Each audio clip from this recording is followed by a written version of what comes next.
This news update is brought to you by... Say hello to Carol. Carol talks for a living, from morning till night. So she relies on Flo's crystal clear home phone service brought to her through Flo's 100% fiber to the home network. It keeps her in the know, and because she bundles her mobile broadband and TV services, she enjoys huge savings, so she can enjoy much more for much less. So visit any Flo retail outlet, call 1-800-804-2994, or visit discoverflow.co to find out more. One-of-a-kind connection. This is how we flow.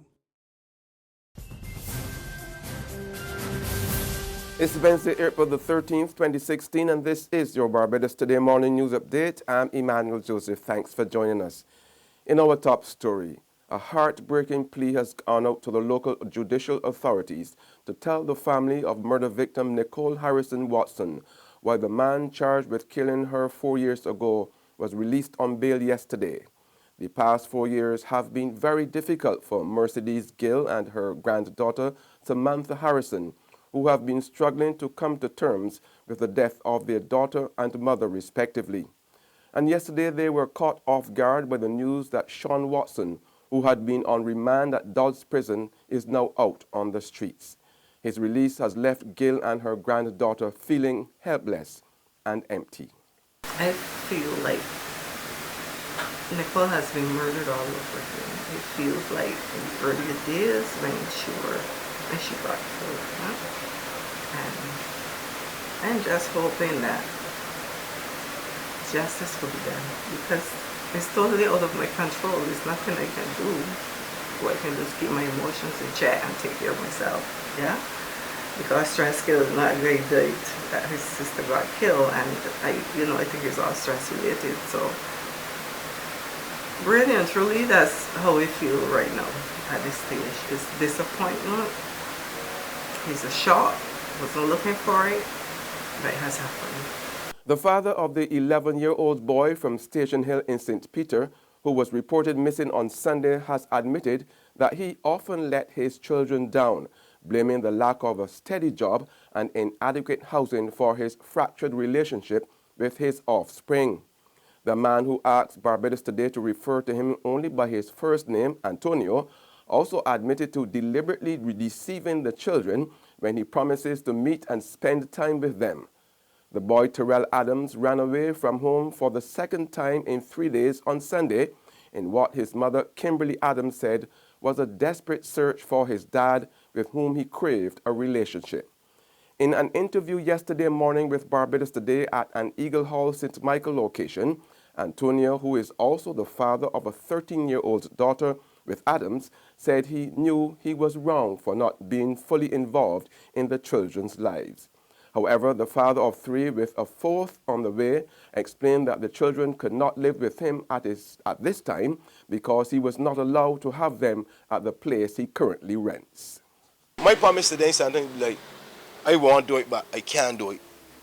That's my promise. So I just don't tell them no direct.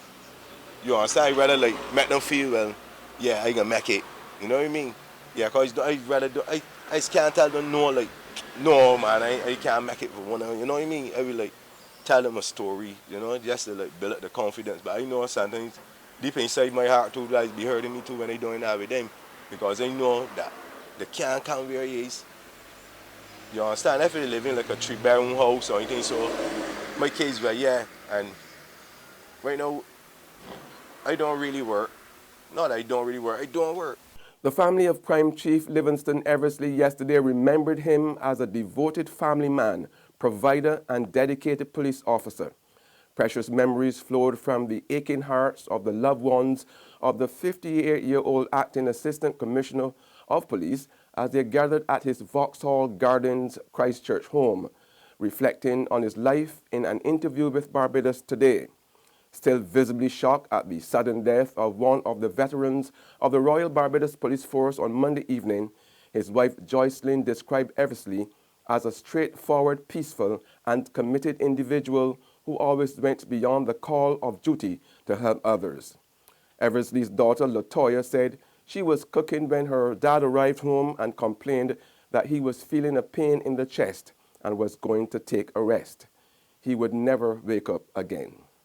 While expressing shock and disbelief, Acting Commissioner of Police Tyrone Griffith told Barbados today that Eversley's passing had caused even greater sadness, considering he was jovial and giving advice at work as normal on Monday, hours before he died at home.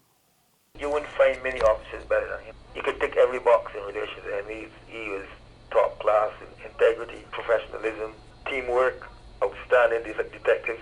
We're going to really lose an outstanding officer, to say the least. I would once again want to extend our greatest sympathy to his family and hope that they'll be well in these tough times. But he was tower strength to the organization, and he will be greatly missed. In sports now, James Taylor, the Nottinghamshire and England batsman, has been forced to retire from cricket with immediate effect after being diagnosed with a serious heart condition. Taylor originally withdrew from last week's fixture against Cambridge MCCU with what was believed to be a viral condition.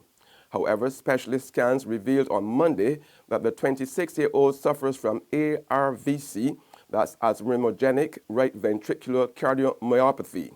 He will undergo an operation in the coming days, during which he will have a defibrillator fitted in order to slow his heart rate when required. There's regional and international news after this short break.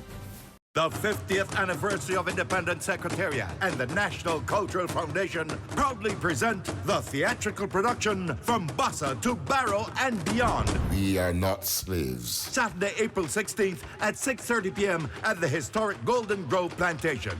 Come, be a witness to history. Aye, Nanny Greg. Enter the ritual. Feel the power. This country will be independent. And if I have to wake up all the sleeping angels in heaven, so be it. From Bossa to Barrow and Beyond. April 16th. Tickets $50 adults, $10 youth and children. Available at all NCF outlets and at ticketpal.com.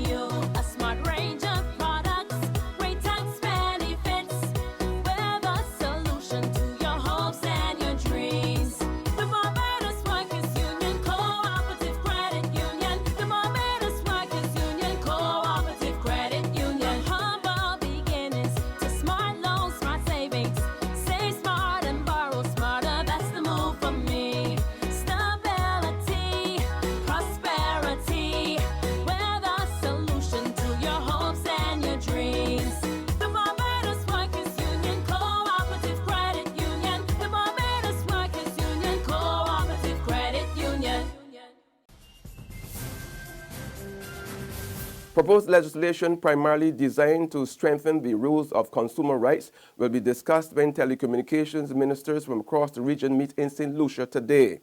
That country's Minister of Information, Broadcasting and Telecommunications, Melford Nicholas, says the main agenda item for the 33rd meeting of the ECTEL Council of Ministers is to consider the new draft Electronic Communications Bill.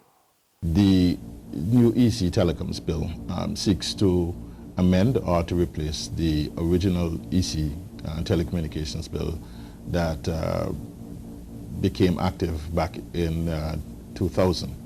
And so it is a bill that has been harmonized within the ECTEL countries, the ECTEL signatory countries. Antigua is not yet a signatory to the ECTEL treaty, but we have observer status at the ECTEL meetings.